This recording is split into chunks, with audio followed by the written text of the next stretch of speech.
रक्त। रक्त किसे कहते हैं, रक्त कितने प्रकार से होता है, रक्त क्या होता है। अगर आपसे प्रश्न पूछा जाए कि रक्त क्या है, तो रक्त जिसे हम लोग अंग्रेजी में क्या कहते हैं, ब्लड कहते हैं।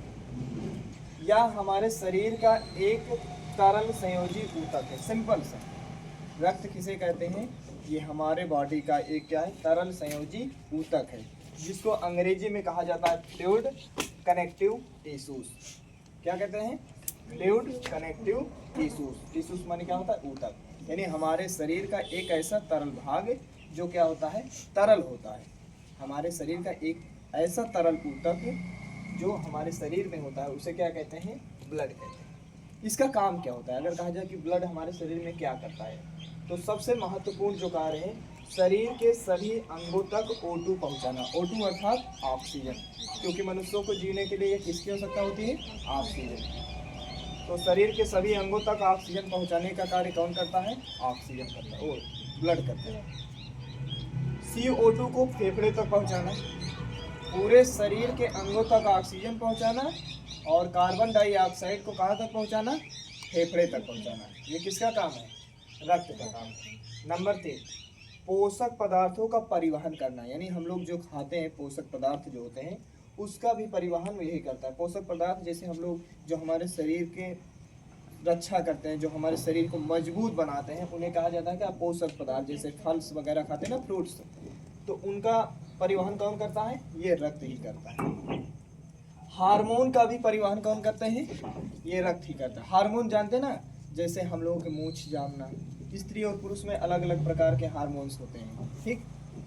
शरीर के तापमान को भी नियंत्रित कौन करता है, ब्लड ही करता है। रक्त स्राव को रोकने का भी काम कौन करता है, ये ब्लड ही करता है। यानी रक्त कट पिट जाए तो बहने लगे, तो इसको कौन रोकेगा, ये ब्लड में, ठीक। रोगों से रक्षा ब्लड करता है। तो आपको पता होना चाहिए कि रक्त के मुख्य कार्य क्या है। शरीर के सभी अंगों को तक O2 पहुंचाना, फेफड़े तक क्या पहुंचाना, कार्बन डाइऑक्साइड, पोषक पदार्थों का परिवहन करना, हार्मोन का परिवहन करना, शरीर के तापमान को नियंत्रित करना, रक्त स्राव को रोकना और रोगों से रक्षा करना। रक्त के मुख्य घटक क्या है, यानी रक्त में क्या क्या होता है, रक्त कितने प्रकार के होते हैं। तो रक्त 2 भागों से मिलकर बना होता है। रक्त में 2 चीज होता है, एक होता है प्लाज्मा, जिसको अंग्रेजी में भी प्लाज्मा कहते हैं, और एक तो होता है रक्त कणिकाएं, जिसे अंग्रेजी में कहते हैं ब्लड सेल्स। इसको एक ट्रिक के माध्यम से भी समझ सकते हैं कि रक्त क्या है। प्लाज्मा प्लस रक्त कणिकाएं, प्लाज्मा और रक्त कणिकाओं को दोनों मिला दोगे तो क्या बन के आएगा, आपके पास रक्त आएगा, यानी ब्लड। रक्त कणिकाएं कितने प्रकार की होती हैं, 3 प्रकार की होती हैं। ध्यान से समझना इस चीज को। रक्त कणिकाएं कितने प्रकार की होती हैं, 3 प्रकार की। रक्त के घटक कितने प्रकार के होते हैं, प्लाज्मा और रक्त कणिकाएं। तो यही रक्त कणिकाओं को 3 भागों में बांट दिया गया है। पहला, लाल रक्त कणिका, श्वेत रक्त कणिका और प्लेटलेट्स। लाल रक्त कणिका को RBC बोलते हैं। क्या बोलते हैं, RBC। इसको बोलते हैं WBC अंग्रेजी में। लाल रक्त कणिका को RBC बोलते हैं और श्वेत रक्त कणिका को WBC कहते हैं। और तीसरा क्या है, प्लेटलेट्स। तो रक्त कणिकाएं 3 प्रकार की होती है, RBC, WBC एंड प्लेटलेट्स। तो यहाँ पर हम लोग पहले हेडिंग डाले हैं क्या, प्लाज्मा। प्लाज्मा है क्या, आपसे कहा जाए प्लाज्मा है क्या, तो इसको समझिए। हमारे शरीर में 2 टाइप्स के तरल पदार्थ पाए जाते हैं, कुछ ठोस होते हैं तो कुछ एकदम पानी के जैसे।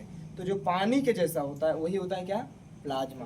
देखिए यहाँ लिखा है, यह एक तरल भाग है, इसमें उपस्थित है। इसमें क्या क्या उपस्थित है, लगभग 90 से 92% पानी है। लिखा है 90 से 92%। याद रखना, प्लाज्मा में लगभग 92% तक क्या है, पानी है, यानी सब लगभग पूरा पानी है प्लाज्मा में। और दूसरा क्या, प्रोटीन्स भी इसी में होता है। प्लाज्मा में क्या होते हैं, पानी 90% से 90 से 92%, प्रोटीन्स होते हैं, ग्लूकोज होते हैं। ग्लूकोज जानते हैं ना, जिसका सूत्र होता है C6H12O6।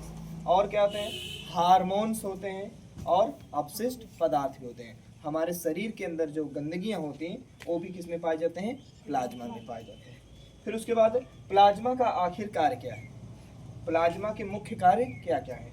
याद रखना, प्लाज्मा के कार्य है, यहाँ पर देखिए लिखा है, रक्त कणिकाएं को पूरे शरीर में पहुंचाना, यानी हमारे शरीर में जो भी ब्लड है, हमारे शरीर के पूरे ब्लड को कहाँ पहुंचाते हैं, पूरे, देखिए लिखा ना, रक्त कणिकाएं को पूरे शरीर में पहुंचाना। शरीर में, पूरे शरीर में खून को पहुंचाने का कार्य कौन करता है, ये प्लाज्मा करता है। कौन करता है, प्लाज्मा करता है। पोषक पदार्थों का भी परिवहन कौन करता है, यानी जितने भी पोषक पदार्थ हैं, जो भी हम लोग खाते हैं, हमारे शरीर को रोगों से रक्षा प्रदान करने के लिए, शरीर को तंदुरुस्त बनाने के लिए, शरीर की वृद्धि करने के लिए, तो उसको पहुंचाने वाला काम कौन करता है, प्लाज्मा। और अपशिष्ट पदार्थों का परिवहन भी कौन करते हैं, प्लाज्मा करते हैं। तो आज हम लोग खाली इसके बारे में पढ़ें, प्लाज्मा के बारे में। कल हम लोग पढ़ेंगे किसके बारे में, रक्त कणिकाओं के बारे में। रक्त कणिकाओं में हम लोग पढ़ेंगे लाल रक्त कणिका क्या है, श्वेत रक्त कणिका क्या है, और प्लेटलेट्स क्या है, ये सारी चीज़ें हम कल पढ़ेंगे।